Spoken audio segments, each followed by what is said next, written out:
안녕하세요 여러분, 영어의사 알렉스입니다. 이번 영상에서는 단어 공부 방법에 대해 이야기해 볼게요. 단어 공부라는 거는 여러분들이 영어 공부에 대해서 생각하면 가장 먼저 떠오르는 것 중에 하나죠.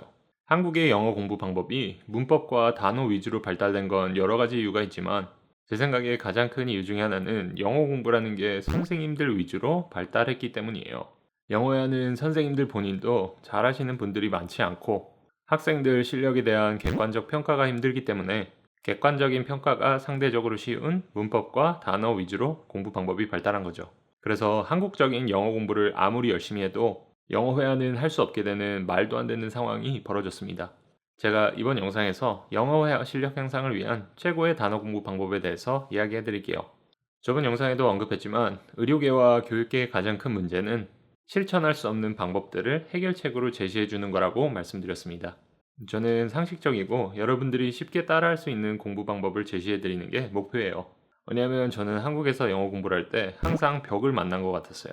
나는 도저히 하루에 단어를 100개를 못 외우겠고 외워도 머리에 남지도 않고 문법은 이게 한자 시간인지 영어 시간인지 모를 정도로 복잡하고 외울 것도 많았죠. 한국에서 영어 회화 실력을 향상시키려는 많은 분이 저와 같은 고통을 겪고 있을 거라고 생각해요.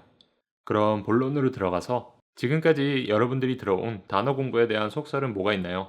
단어의 발음을 한국 단어와 연상시켜서 기억하는 방법부터 무슨 기억의 방을 만들어서 단어를 외우는 등 정말 다양한 방법이 있죠. 시험을 위해 어쩔 수 없이 정말 어쩔 수 없이 평소에 잘 쓰지 않는 단어들을 단기간에 많이 외워야 되는 상황이라면 단순히 단어와 뜻을 연결시켜서 공부하는 게 도움이 될 수도 있습니다. 하지만 단어라는 것은 뜻만 알아서는 회화에서 쓸모가 전혀 없습니다. 이 단어가 어떤 상황에서 어떤 단어들과 자연스럽게 어울려서 문장을 구성하는지가 중요한데 이 가장 중요한 과정이 생략된 단어 공부를 하고 있으니 잊어버리기도 쉽고 배운 단어들을 일상 대화에서 쓸 수도 없는 거죠. 그래서 제가 개인적으로 사용하기도 했던 영어 회화를 위한 가장 효과적인 단어 공부법을 알려드릴게요. 이 공부 방법은 단어의 뜻을 먼저 알아보기 전에 각각의 단어가 쓰인 예시 문장 3개 정도를 보면서 그 단어가 어떤 뜻인지 먼저 유추해 보는 거죠.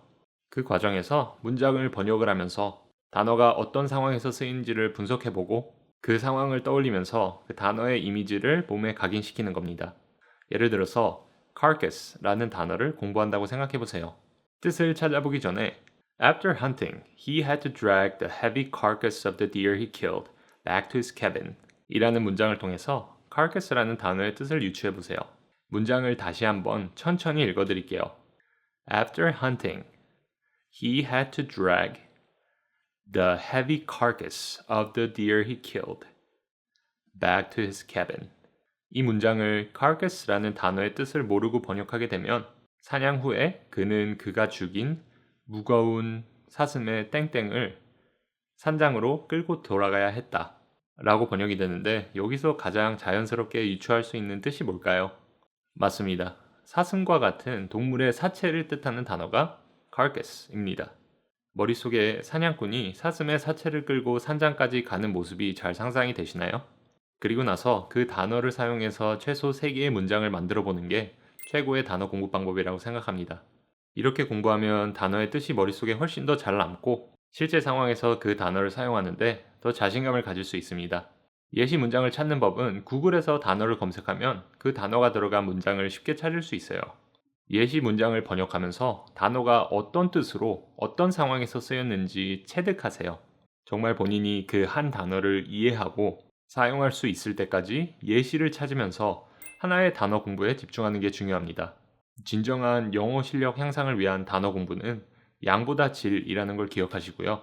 언제나처럼 영어 공부 방법에 질문이 있으시면 댓글에 남겨주세요. 제 영상 놓치지 않으시려면 구독과 좋아요 잊지 마시고요. 다음 영상에서 뵙겠습니다. 영상 끝까지 봐주셔서 감사합니다.